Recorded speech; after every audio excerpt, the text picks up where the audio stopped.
What's up, everybody? Welcome back to the Fairweather Fan Podcast. My name is Anthony, and today I've got an episode filled with a few different topics. First of all, I'm going to talk about ticket sales in professional sports right now.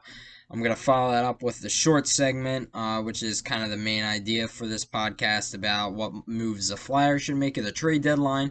And then I'm going to close it off talking a little bit about the Phillies and about I'm bringing up that recurring topic of which Philly sports teams are most likely to win a championship in the next 12 months.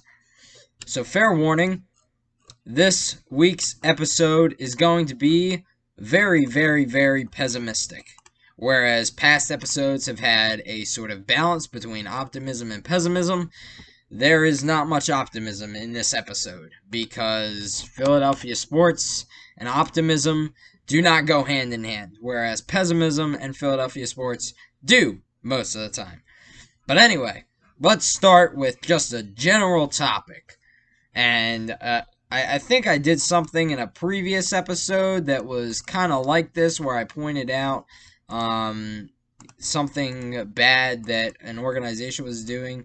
I know I talked about the Brooklyn Nets and the whole question about are they cheating or not. I forget which episode it was. I'm trying to go through them now, but there was one episode where I kind of deviated from the topic and talked about, I think it might have been that sixth episode where I talked about, why sports are dying in the United States, essentially. And basically, I was talking about why the ratings are dropping. People are losing interest as a result, and I talked about bandwagoning and people not wanting to watch small market teams, people not wanting to watch rebuilding teams that are deliberately trying to lose, like the Baltimore Orioles have been doing for a while, like the Miami Marlins have been doing for a while, and that's why those teams don't get a lot of support. And so this week, I have kind of a name for this type of segment, where I talk about the dumb things that one organization is doing, and it's called Geniuses of the Week. And so this week's Geniuses of the Week are the ticket sales departments everywhere, in the United States at least. So let me go through a bit of a timeline real quick. Alright, so March 12th, all sports shut down. March 11th was when basketball shut down. And since then, the sports came back. The NHL did their own little thing in a bubble. The NBA did their own little thing in a bubble. The MLB, most stadiums didn't allow fans last year, including the Phillies. A few stadiums allowed fans, but they were really, really small capacity. Up to the World Series, I think the World Series might have had one of the largest capacities of last year out in Texas. And NASCAR had fans late in the season last year, but they also went on a hiatus and didn't have fans in the stands for a while. So when COVID hit, a lot of the people that worked in ticket sales departments spent a lot of time not working due to a lack of need for their job. I mean, they're not selling tickets because they can't, by law, sell tickets. And even when they opened up, they are still placed on restrictions. But they didn't have a lot of work to do, like a lot of us. Last March, April, and May, and then up through the Flyers and Sixers just started allowing fans back, so it took them almost a year, essentially, to start selling tickets again, whereas others were a few months. But anyway, they spent a bit of time off their job for a while. Now most of them have their jobs back. Most of the ticket sales departments, everyone in Philly does. Pretty much everybody in the NHL. Maybe there are a few exceptions to that, or at least in the United States with the NHL teams, pretty much everybody in the NBA. The NFL should be that way, and then the MLB, I know for a fact fans are allowed in stadiums, in pretty much every stadium. Not sure about the Blue Jays, that's the one thing I'm not sure about. But anyway, most of the people that work in these ticket sales departments have their jobs back, but now they don't remember how to do them. So let me tell you guys a few stories. Let me explain a little bit deeper. So let's first talk about NASCAR. So I live in New Jersey. People that watch the channel, watch the podcast, know that I live in New Jersey by now. So the closest track to me, I live in South Jersey, so the closest track to me is Dover International Speedway. And so my dad and I and my mom were going to think about getting tickets to Pocono instead, but we decided to do Dover because it's a closer track and, let's be honest, Pocono is boring. So a couple weeks ago, well, more than a couple weeks ago at this point, probably about a month ago, my dad called asking about tickets. Not the tickets that you buy online. We wanted to get one of those suites up, I think it's on the back straightaway. And so my dad called and left a message. No one picked up. And then he called again. And no one picked up. And you can't buy these tickets online, by the way. You can only buy, like, regular tickets, general admission. Well, not general admission, but you know what I mean. Like, the regular, seated tickets in the grandstands. You can buy those online. You can't buy the suites online. So you can't just click a few buttons and then have a suite. I think that's what they're called, are suites. There might be a different name, but you know what I'm talking about. They're the ones on the back straightaway. They're basically like part inside, part outside. You get seats. It's a fun type of thing. So no one picked up twice. My dad emailed. Still nobody has answered us. So I guess they just don't want us getting tickets. I mean, it's one thing to sell out. First of all, if they've sold out, I mean, there's nothing we can really do about that. But the least you could do is call us back and say, oh yeah, those are sold out. We sold all those. Okay, so then we should get tickets, like regular tickets instead, or go to Pocono or something. Nope, no one has responded. So we don't know the status of suites. And as a result, we don't believe we are going to the race at Dover because, well, first of all, that wouldn't be worth the drive. And second of all, if you're not going to respond to people that want to buy tickets from you, then we're just not going to buy tickets at all. Basic business decision. I mean, you would think more people would be like us. If you're not going to sell us tickets, then we're not going to buy tickets. Cause and effect. So, anyway, let's move on. The MLB, the Philadelphia Phillies, same type of thing. Well, kind of. Well, to be fair, no, they actually did pick up. So, my dad primarily, we were talking the other day about, instead of doing Dover, maybe getting a partial season ticket playing to the Philadelphia Phillies instead. It's closer. We've had partial season plans for the Union. Oh, they're the next topic, by the way. The Union are next. But we've had partial season plans for the, partial season tickets for the Union before. They play down in Chester. The Phillies Stadium is actually closer to us than the Union Stadium. So, we wanted to see about getting a Sunday plan, which I assume there is a demand for because Sunday is a common day off for everybody. You know, it's the Sabbath for those who are Christian, and it's, you know, most businesses in the United States give their workers off on Sunday, even those that work 6 days a week. So, you know, you would expect there would be a demand for the Sunday plan as a result of most people being off on Sundays. And the Phillies typically fill up their stadiums on Sundays. You know, I've gone to a few weekday games. I've gone to a few night weekday games, day weekday games, both of those. I think 2019, I went to the Dodgers versus Phillies. And it was pretty crowded, that game. I also went to the Phillies versus Giants at night. The Phillies Dodgers game was during the day. It was a Thursday afternoon. The Giants game was a Wednesday night, and then the Sunday I went to a Sunday game that year as well, and that was easily the most crowded that stadium has been, even though it was hot as hell. I went with my friends, and you know, it was hard to even just get a seat and get in the stadium. So obviously there was a demand for Sunday. And So my dad called them, and basically they told him that they're not selling any partial season tickets. Which, I mean, I get all the health and safety guidelines and stuff, but don't you think that you should either A, sell those because you could make a profit off of those, or B, I don't know, not have them listed on your website?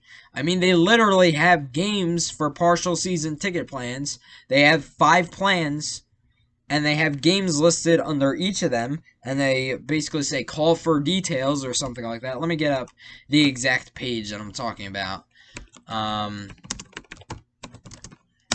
Here we go. Phillies partial season plans. They have a bunch of, benefits. They have plan A, B, C, D, and Sunday plan. They have view seating map. And so they have these games listed. And, I don't think you can ever buy them, but they say for more information, call this number or email. And, so yeah.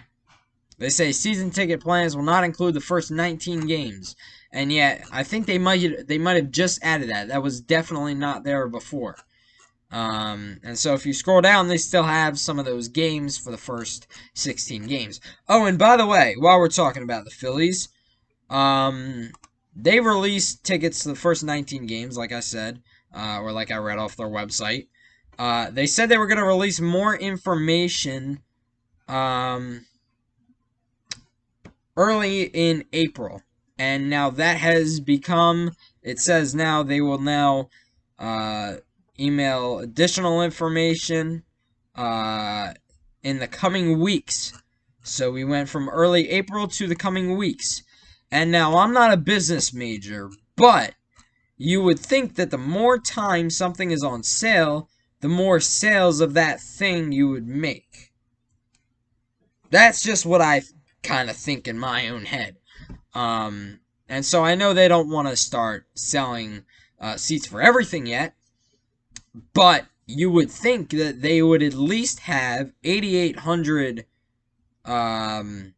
partial season ticket plans available, or whatever their normal number is. It's probably not 8,800. It's probably like somewhere around 2,000, 3,000, maybe 4,000. You'd think they would at least have those available for those that wanted them, as opposed to people that just want to buy single game tickets. And the single game tickets right now are yet again ridiculous. Not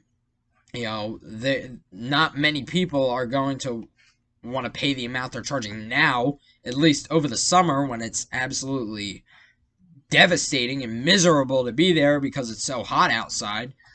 But, from a business standpoint, you would think maybe we should sell some of these partial season plans. The Flyers actually did this quite well.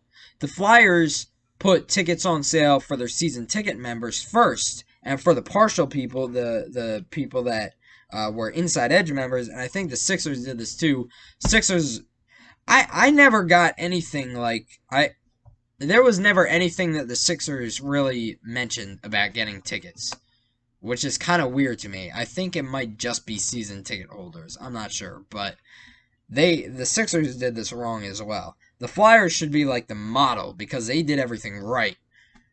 I mean, team-wise, they're still a mess, but ticket-wise, at least they have that under control.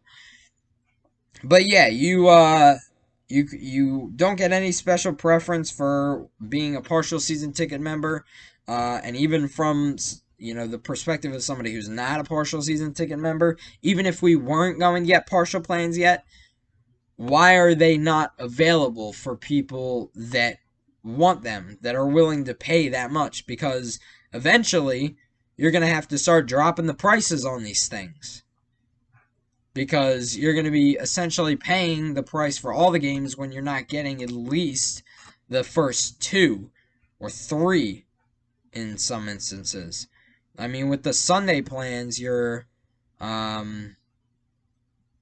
I think you're not, let me see.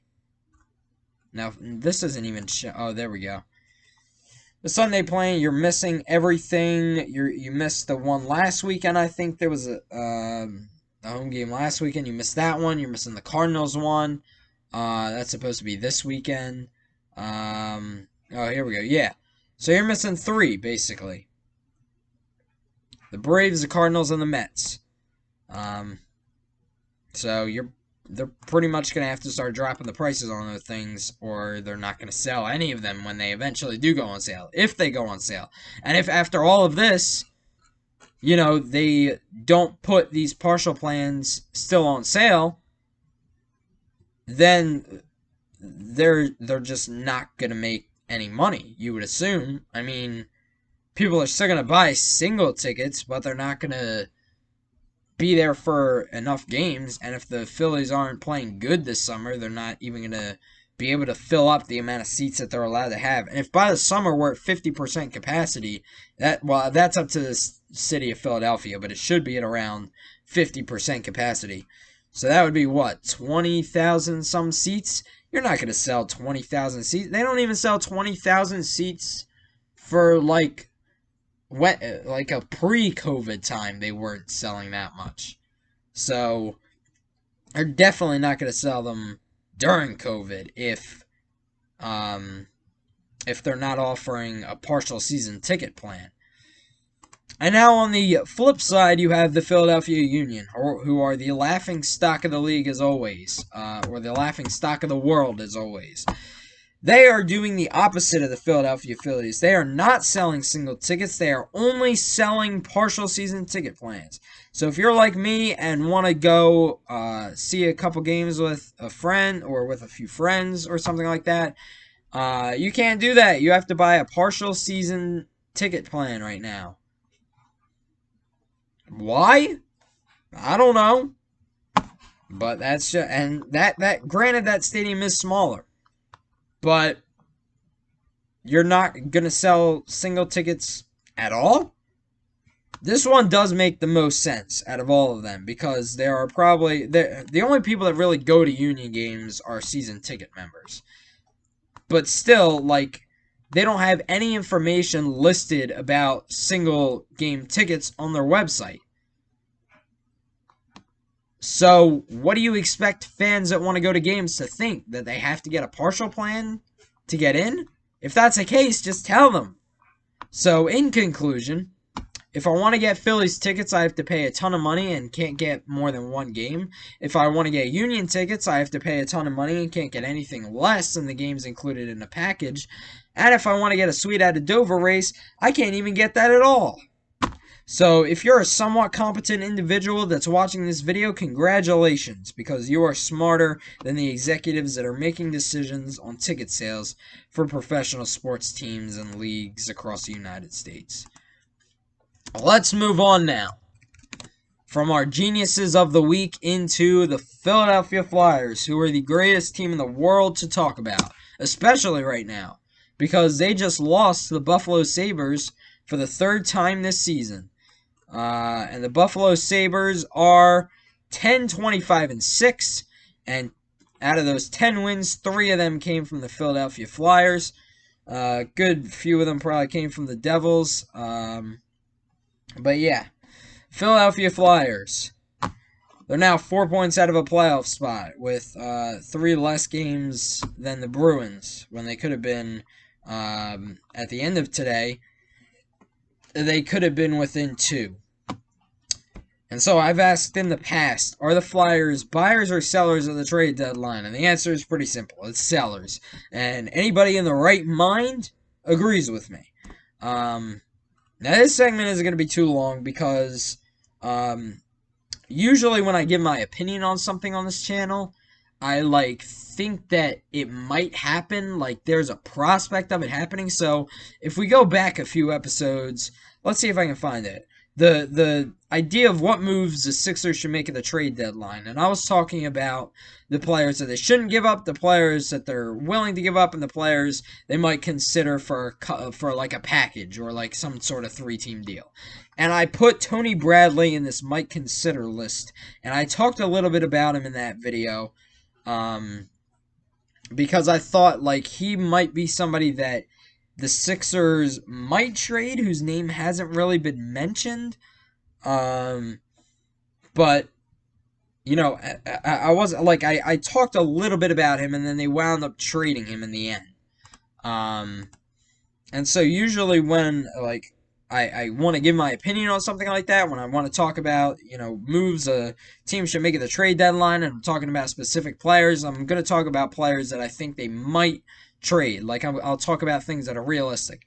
The reality of the situation is that the Philadelphia Flyers are going to go through tomorrow and do absolutely nothing. Nothing at all. There is not a single move that will happen. There might be, they might send a few guys down to the taxi squad, pull a few guys up. They might trade somebody on the Phantoms. They might trade a draft pick thinking they're buyers. I don't know what the hell they're going to do tomorrow. The answer is the answer to the question, what are they going to do tomorrow, is the wrong thing. No matter what, they're going to do the wrong thing. They are not going to consider themselves sellers. Look at the quotes from the team. Just go to the Flyers social media page and just look at some of these quotes that they have up. They talk about, we have to put it behind. We have to put this game behind us and prepare for the next game. There are some quotes I'm couldn't easily misquote them, but they talk a lot about we're underperforming right now. We're definitely a better team than this. That's what AV continues to say. And you see basically what happens is you see the same quotes like over and over again. AV basically just like saying, "Oh yeah, we gotta play better than this. We're a better team." Basically stuff along those lines. And Chuck Fletcher basically is saying the same thing. So they're not going to do the right thing. The Flyers are not going to do the right thing tomorrow. So it's not even worth dwelling on. When it happens, when they think they're buyers and they get somebody and they overpay for somebody and they think they're going to make the playoffs with this guy, even though it's obvious from a fan standpoint that it's not going to resolve anything, don't be surprised. They're going to make some wrong move tomorrow. They will make 0 right moves and 1 or 2 bad ones, basically. I haven't paid too much attention personally to the Flyers recently, in terms of what their plans are for the trade deadline. At least not as much as the Sixers, because the Sixers' trade deadline moves might actually mean something in the end. The Flyers aren't going to immediately, even if they do the right thing, their moves aren't going to immediately make a difference. But I'm not going to waste too much time giving my opinion on something that I know is going to go terribly wrong. So with that, let's move on to the next topic. So this is kind of a recurring thing on this channel. I like to talk about which Philadelphia sports teams have the greatest chance to win a championship in the next 12 months. And 12 months from now, we're going to be kind of at the start of the next NHL season. So I'm talking about the current seasons that are going on, and then the Eagles' upcoming season. And so here is my updated list. First are the Philadelphia 76ers. Second is everybody else. Everybody else. I'm grouping the Flyers, the Union, the Eagles, and the Phillies all into one group.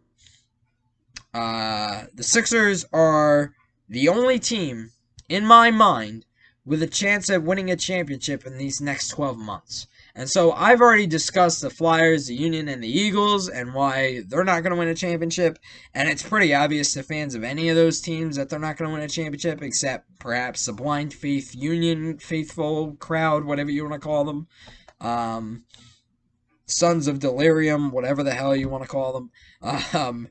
But I haven't talked too much about the Phillies except in an optimistic sort of tone. But now we have some content because they've played games. So now we get to be pessimistic about the Phillies, just like we were about the Flyers, just like we've been about the Union, and just like we've been about the Eagles. So The Phillies. How have they been disappointing us? They are 5-3 right now. They could be 2 games up in the NL East after tonight. It's the top of the first inning, or actually that game I think is just about to start right now as I'm recording this. Yeah, let's see. They're 5-3 right now. The Braves are 1 game back. It's early in the season, but hey, they started off 5-1. It's just these last 2 games, right? And then that one Mets game. No, that has not been the case at all. They have sucked this entire season, and if you're wondering how, let me explain. The starting pitching was, I admit, it was great the first 4 games, and then it absolutely died on us. It lasted from April 1st to April 4th, and then after that, they just completely forgot how to play. Nola can't pitch, Wheeler can't pitch, Eflin can't pitch. It's pretty early in the season, to not be able to get through 5 innings. I mean, look at what DeGrom did the other day. He went 8 innings, gave up 1 run. And granted, they lost because of the Mets, but still, he went 8 innings, and in the game I think he pitched against the Phillies, he had 6 innings, 77 pitches. At least he got through 6 innings, and he probably could have gotten through 7 as well. And yet still, on the Philadelphia side of things, Nola, I think, got through 4 1/3. Wheeler got through 4 2/3. And Eflin got through, I want to say 5. Might be a little bit off on that in the game yesterday. Regardless, none of them got to the 7th inning. None of them even got to the 6th inning. I mean, and we've been kind of spoiled by our bullpen. Not yesterday, but we've been spoiled by our bullpen a little bit recently.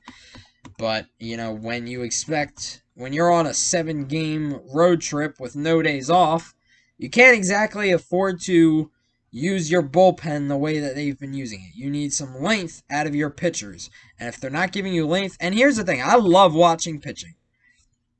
I like watching pitching more than I like watching hitting. Because, it's interesting. I'm a stat person. I like stats, and I like, keeping track of ERAs and strikeouts and all that sort of stuff. I like pitching. I don't know what it is. I just like pitching. And so it doesn't only pain me to see that these big three pitchers can't get through 6 innings as a Phillies fan, but as an MLB fan, I'm pained by that too. And even when the Rays were doing their stuff with the opener and all that stuff, that was interesting to me because I liked the whole opener thing. I mean, it got a little bit tiring after a while, to kind of think about these things, but, you would expect some length out of your pitchers. Now, are these 3 guys going to turn into openers? Basically, what the opener is just putting a bullpen guy in first and then your starter, but your starter is essentially not really a starter. He's kind of like a what's a word? He's kind of like a length bullpen guy. So he can go 3, 4, 5 innings, but he can't go 6 or 7, and he knows that.